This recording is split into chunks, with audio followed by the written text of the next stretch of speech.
So ayan na mga kabudoy, for today's video mga kabudoy, maglilinis muna tayo ng ating mutmut dahil marami na ang putik.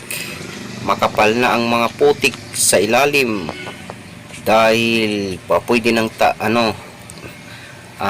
tamnan ng taniman ng luya o di kaya lagbati. So ayan mga kabudoy, ayan malinis na naman ating mutmut. Tagbasa nga po kanina. Ayan, mga gold. Mga mahilig tayo sa mga abubot yan, mga gold. Black gold yung ano ko ngayon, yung sa mutmut ko yan. Ayan mga kabudoy. Yan. So ganun lang mga kabudoy, wala muna tayong gym. Maglinis muna tayo ng ating mutmut.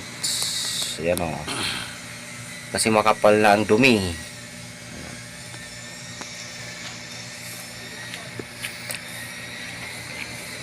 Ayan mga kabudoy. Marami akong mga abubot sa aking mutmut.